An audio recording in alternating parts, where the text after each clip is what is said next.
YCP నేతలను కూటమి ప్రభుత్వం టార్గెట్ చేసిందని మాజీ సీఎం జగన్ ఆరోపించారు. తాడేపల్లి కేంద్ర కార్యాలయంలో జరిగిన పార్టీ పీఏసీ సమావేశంలో కూటమి ప్రభుత్వ తీరుపై జగన్ మండిపడ్డారు. రాష్ట్రంలో కూటమి పాలనలో వ్యవస్థలన్నీ దిగజారుస్తున్నారని, దుష్ట సంప్రదాయాలకు తెరలేపుతున్నారని వైసీపీ అధినేత జగన్ ఆరోపించారు. రాష్ట్రంలో భయానక వాతావరణం సృష్టిస్తున్నారని జగన్ ఆరోపించారు. ప్రజా సమస్యలు, అన్యాయాలు, అక్రమాలు, అవినీతి ప్రజల్లోకి వెళ్లకుండా డైవర్షన్ చేస్తున్నారని విమర్శించారు.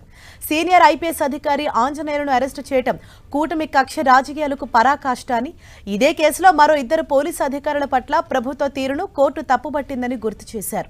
రాష్ట్రంలో మొదటిసారి ఇలాంటి పాలన చూస్తున్నామని, రాష్ట్రం ఎటువైపు వెళ్తుందో అర్థం కావటం లేదంటూ జగన్ వ్యాఖ్యానించారు. వైసీపీ నేతలను కూటమి ప్రభుత్వం టార్గెట్ చేసిందని జగన్ ఆరోపించారు.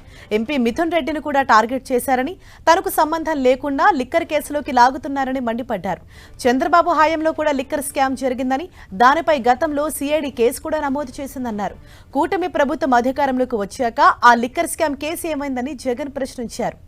రాష్ట్ర వ్యాప్తంగా పొలిటికల్ అడ్వైజరీ కమిటీ క్షేత్రస్థాయిలో పనిచేయాలని పార్టీ నేతలకు జగన్ సూచించారు. జిల్లా అధ్యక్షుల సమన్వయం చేసుకుని పార్టీ నిర్మాణంలో భాగస్వామ్యం కావాలని దిశానిర్దేశం చేశారు. క్షేత్రస్థాయిలో పనిచేస్తే మళ్లీ వైసీపీ అధికారంలోకి వస్తుందని జగన్ తెలిపారు. తమ నేతలను జైలుకు పంపినంత మాత్రాన ప్రజా వ్యతిరేకతను అణిచివేలేరని పేర్కొన్నారు.